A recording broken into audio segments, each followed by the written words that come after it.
Kids Quest, and welcome back to Kids Quest Online. I hope you're ready once again for some singing, dancing, music, and all that fun stuff, because we're going to get started. What is happening?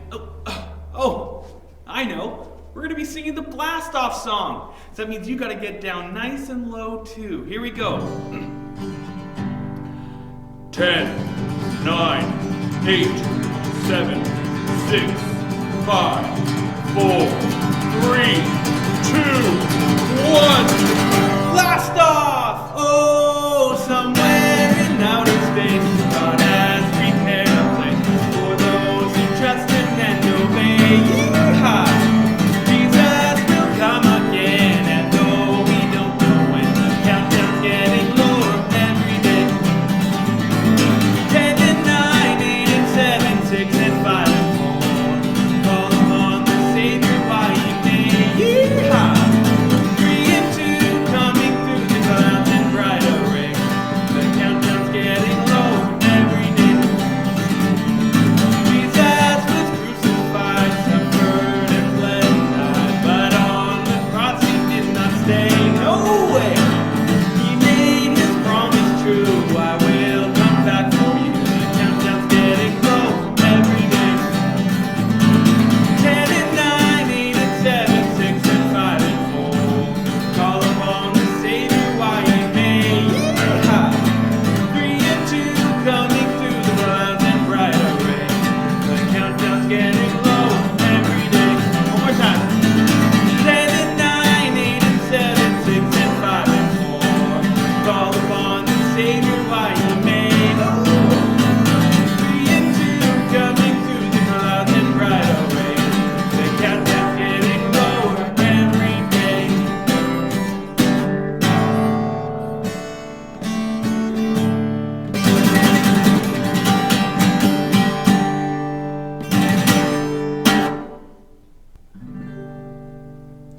He has saved us and called us to a holy life, to a holy life. He saved us and called us to a holy life, to a holy life. Not because of anything we have done, He saved us, but because of His purpose and grace. Our God has saved us. Oh, our God has saved us.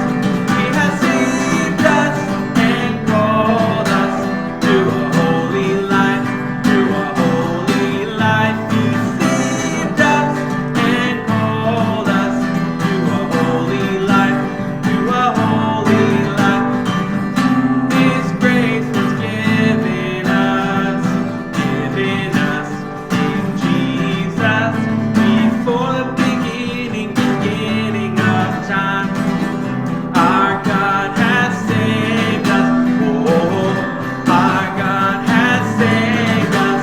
He has saved us and called us to a holy life, to a holy life. He saved us and called us to a holy life, to a holy life. He saved us and called us to a holy life, to a holy life. He saved us and called us to a holy life, to a holy life.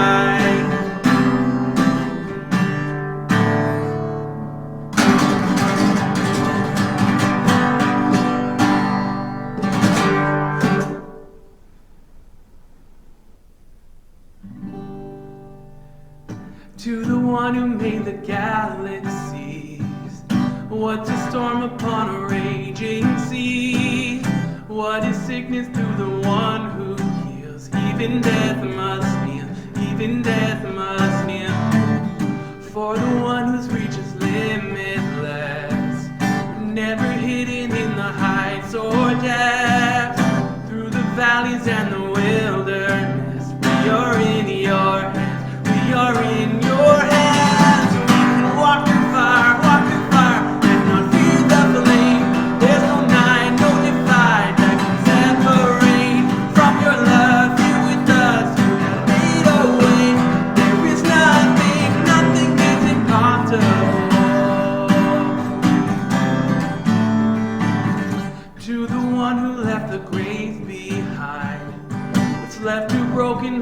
can't revive. When shadows come and try and steal our faith, we are not afraid. We are not afraid. We can walk through fire, and not fear the flame. There's no night, no divide that can separate from your love. Here with us, you have made a way.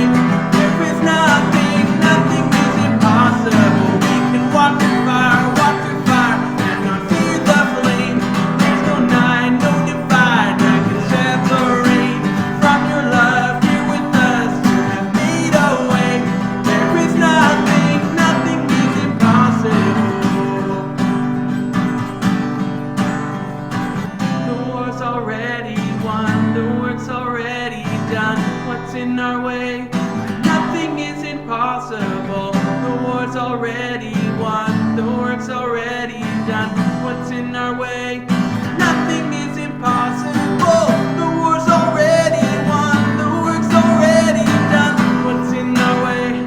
Nothing is impossible. Nothing is impossible. Oh, we can walk through fire, and not feel the flame. There's no night, no divide that can separate from your love. Here with us, you have made a way. There is nothing is impossible. We can walk through fire, and not fear the flame. There's no night, no divide that can separate from your love. Here with us, you have made a way. There is nothing is impossible. Nothing is impossible.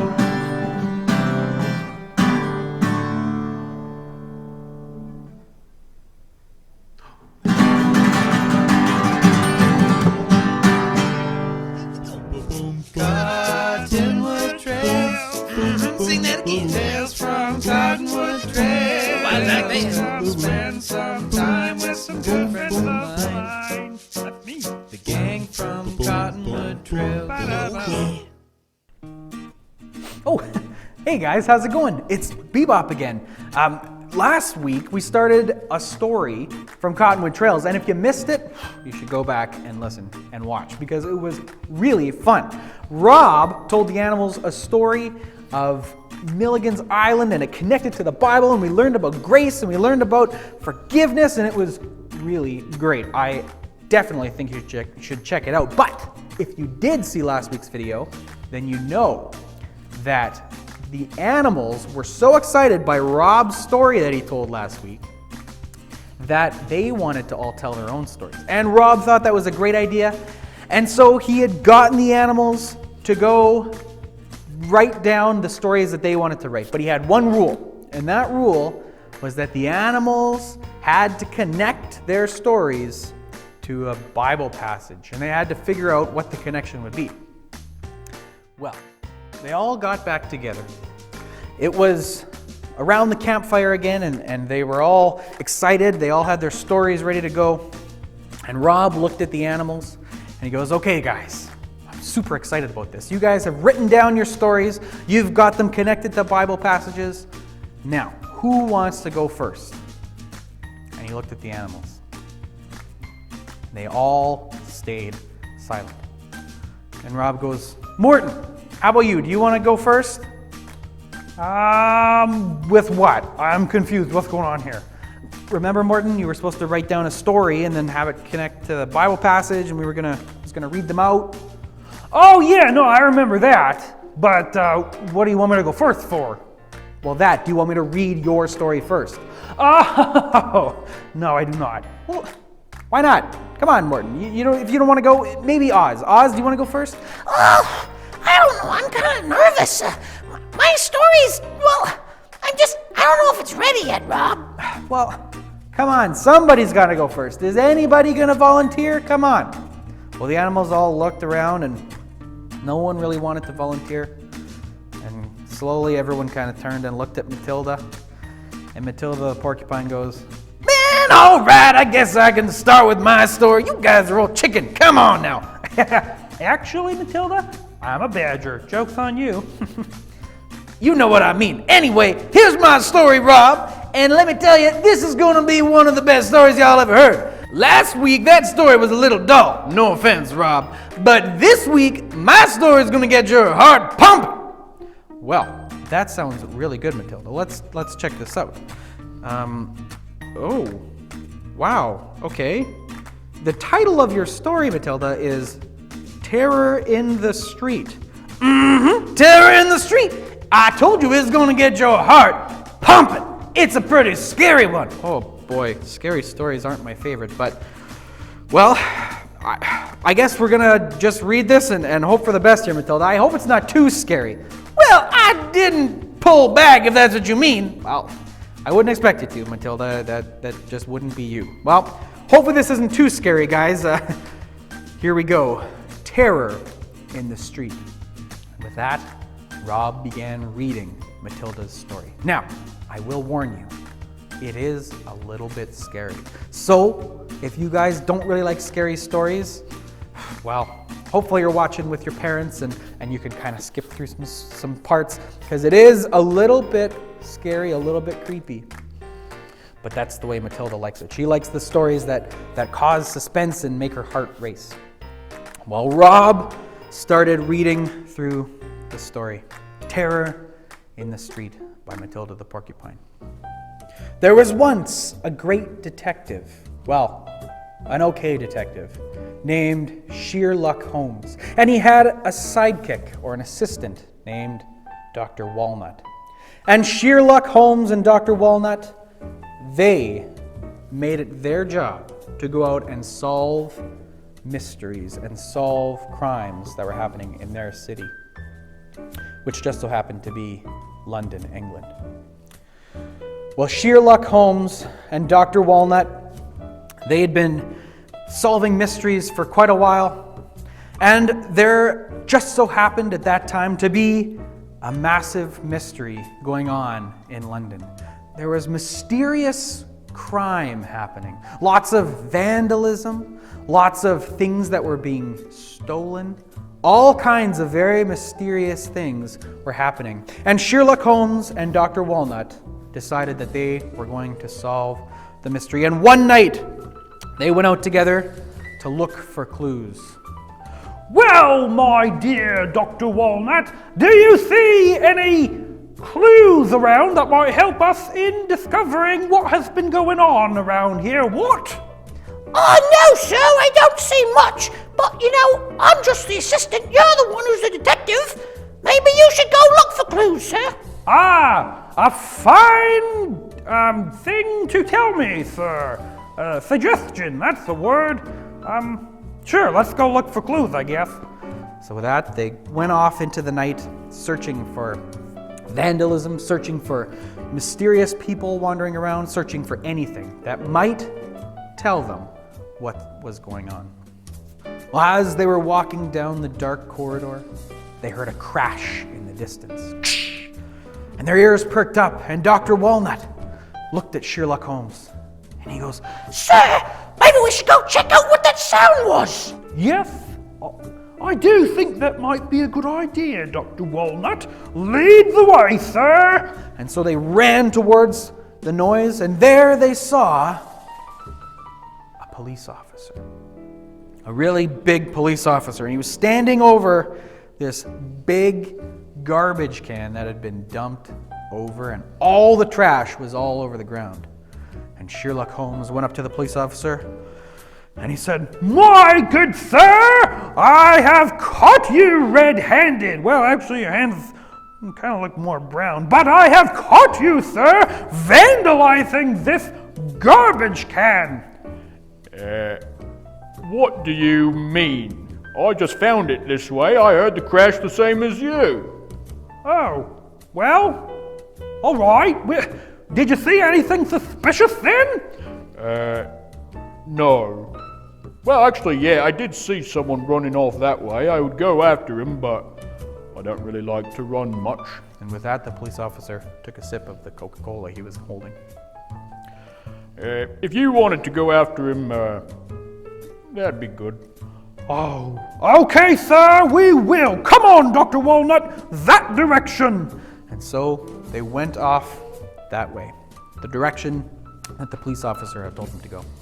Well, as they were running down the dark street, they couldn't see anyone. They didn't know kind of where the person had gone, but they looked down on the ground, and Dr. Walnut noticed something. Look, sir, there's something on the ground. Oh, let me look and see. Aha! Cobblestones! I don't get it. Those are always on the street. What's the big deal? No, look what's on them, sir. And they looked a little harder, and there they saw footprints made of garbage. What? Oh, I see. There's garbage footprints, so there must be a garbage creature running around. Very good, Dr. Walnut. You've cracked the case. No, I don't think so, sir. I think that maybe those are footprints from the person who knocked over the garbage can and maybe stepped in the garbage, and then they've made footprints and we can follow them. Oh, yeah, that makes sense. Okay, let's follow the footprints. And so with that, Sherlock Holmes and Dr. Walnut followed the footprints, and they led them straight to a building. And the building had a sign out front that said, Dr. Prickle, Chemist. And Sherlock Holmes and Dr. Walnut looked at each other, and they thought maybe they had found something. But they didn't want to knock on the door. They didn't want to bother anyone just in case. It was very late at night. And so they decided to come back the next day and talk to this Dr. Prickle. Well, that's exactly what they did. The next day they came back to the building, and they knocked on the door, and there was Dr. Prickle. And Dr. Prickle came out, and Sherlock Holmes and Dr. Walnut, they asked Dr. Prickle if Dr. Prickle had seen anything the night before. And Dr. Prickle spoke. I get woken up every single night from people wandering around right outside my building. And there seems to be this one fella who makes a whole lot of noise, who wakes me up every single night, and last night was no different.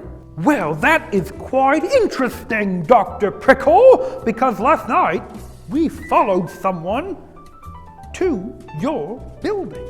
And we are trying to catch them. We think that they might be the criminal who's behind all the crimes going on around London. Also, why don't you have an accent? What you talking about? I got an accent. Never mind. Yes, so we really appreciate your help, Dr. Prickle. And what do you think? Do you think that the person who's responsible might come back tonight? Well, I would guess so. They've been here every single night this week. So maybe if you come back, probably around, I don't know, midnight or so, that's usually when they come around. Maybe come out here, then you might catch them. That sounds like a plan. Thank you, Dr. Prickle, for your time. And with that, Sherlock Holmes and Dr. Walnut had a plan. That night, they were going to come out here. They were going to try and see if they could find out who had knocked over the garbage can and who might be responsible for all of the crime going on around London, or at least a big part of it. Well, the place that Dr. Prickle had told them to go was right beside her building, and it was a dark alleyway. It was very dark. There was no light that could get in there at midnight. Sherlock Holmes and Dr. Walnut, they went into the alleyway, and they hid a little bit in the dark, and they waited there. And it was so dark that they couldn't see anything at all. You could see their eyes, and that was about it. It was pitch black. And they sat there, and they waited, and they started whispering to each other. Dr. Walnut, how long do you think we'll have to wait before the criminal shows up? I'm not sure, sir. Maybe the criminal will come soon, and then we can catch them and just go home. Yeah, that would be really nice, wouldn't it? Oh, Dr. Walnut, I've never noticed this before, but you have really awful breath. Excuse me, sir, what do you mean? I mean, you've got terrible breath. Oh, and you keep breathing it right on my face. Are you sure, sir? I'm pretty sure. It smells like something died in your mouth or something. Do you have a light or something? We should really get some light going. Oh, yeah, let me check. Here we go. And Dr. Walnut pulled out a lighter, and lit up the little dark alleyway. And as the light turned on, Dr. Walnut and Sherlock Holmes looked at each other, and Sherlock Holmes realized that the smell he was smelling, the bad breath, wasn't really coming from Dr. Walnut. It seemed to be coming from behind him. Sherlock Holmes and Dr. Walnut slowly turned and looked, and there beside them was something very scary. Well, before we keep going, we should really look at the Bible passage here. Matilda chose James chapter 1, verses 14 to 18. And we're going to read the whole chunk here, and then we're going to kind of focus a little bit on a couple of points here. So James chapter 1, verse 14 says, "Temptation comes from our own desires, which entice us and drag us away. These desires give birth to sinful actions. And when sin is allowed to grow, it gives birth to death. So don't be misled, my dear brothers and sisters. Whatever is good and perfect comes down to us from God our Father, who created all the lights in the heavens. He never changes or casts a shifting shadow. He chose to give birth to us by giving us His true word, and we, out of all creation, became His prized possession." And verse 14, we'll just go back to that, says, "Temptation comes from our own desires, which entice us and drag us away." And if we keep going with 15, "These desires give birth to sinful actions, and when sin is allowed to grow, it gives birth to death."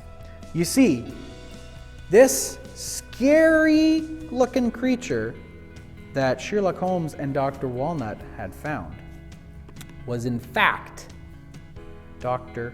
Prickle. I know, it's crazy, but let me explain.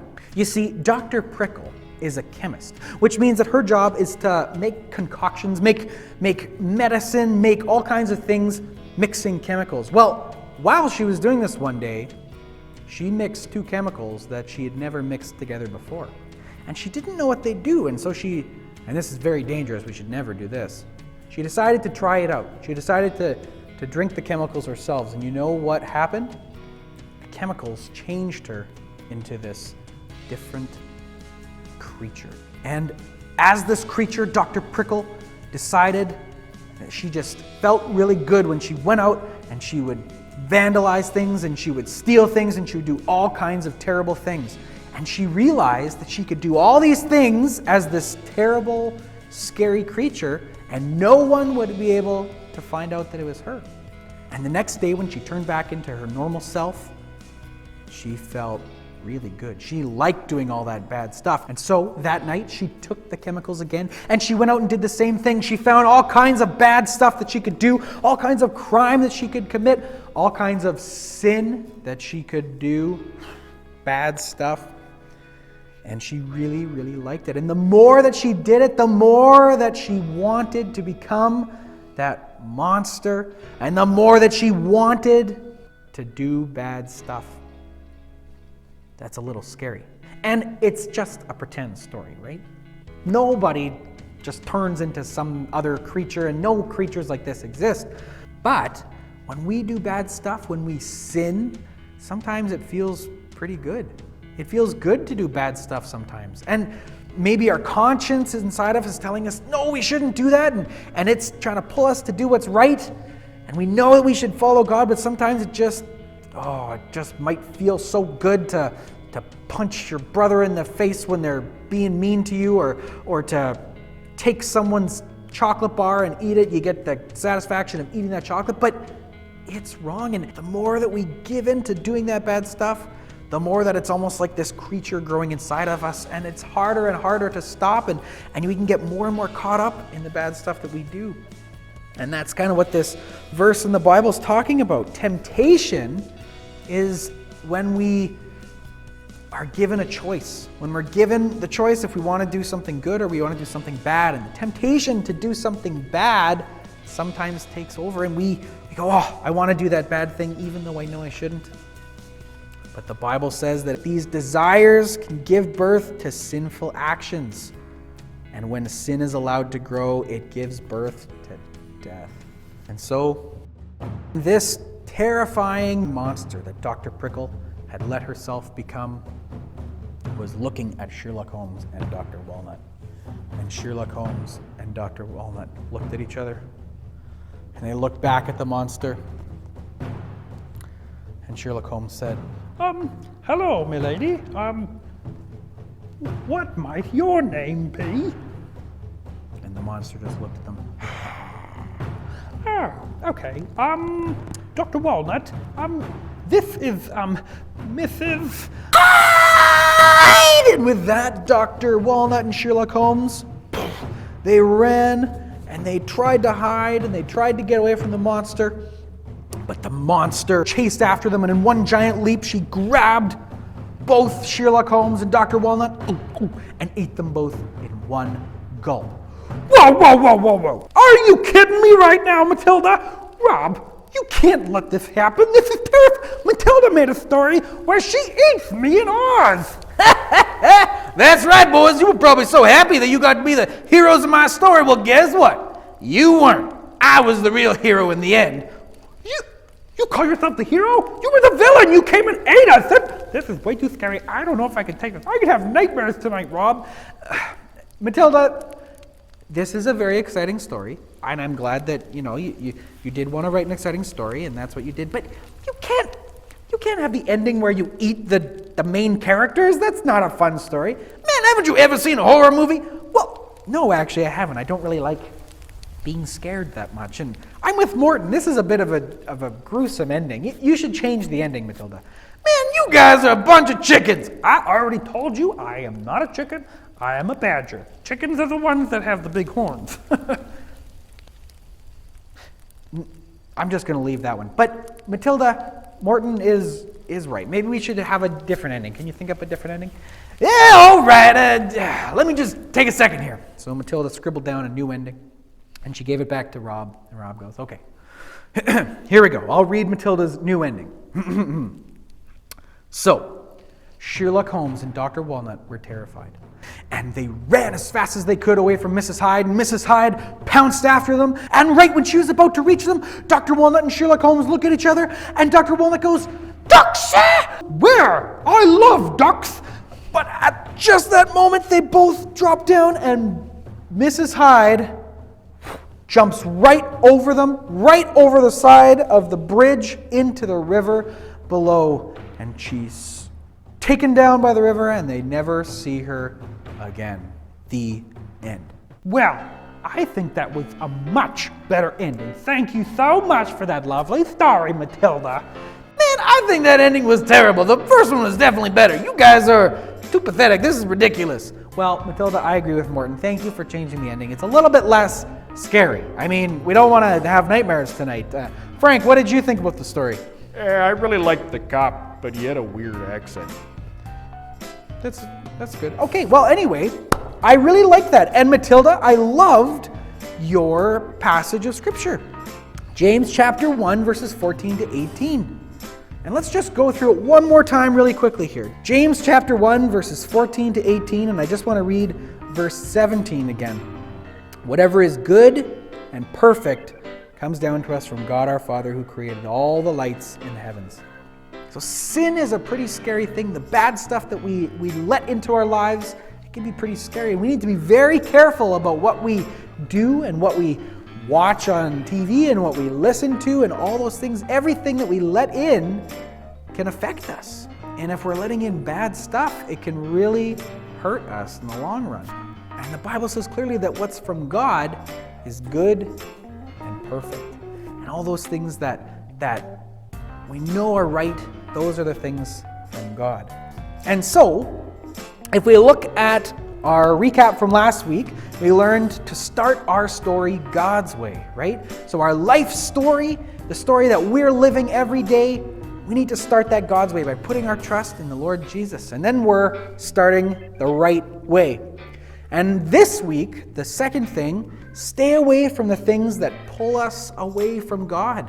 So those things that we know are wrong, those things that separate us from God, the bad stuff that we do, sin, those things can become almost like scary monsters inside of us if we keep giving in to those bad temptations, those bad desires. But remember, if we follow God and look for those things that are good and perfect and those things that we know are right, that is what God wants us to do. And that is what we can remember. Stay away from the things that pull us away from God, and that will help us to keep writing our story, our life story, the best way possible. All right, I hope to see you guys again next week, because I believe we're going to hear a story from one of the other animals next week, and it will be a very exciting one. So I hope to see you then. Also, if you guys want to check out some more Cottonwood Trail stuff, cottonwoodkids.ca is the website, and there's a few coloring pages and pictures and stuff like that you guys can check out, and hopefully there'll be more to come in the future. So check that out, and I hope to see you guys again next week.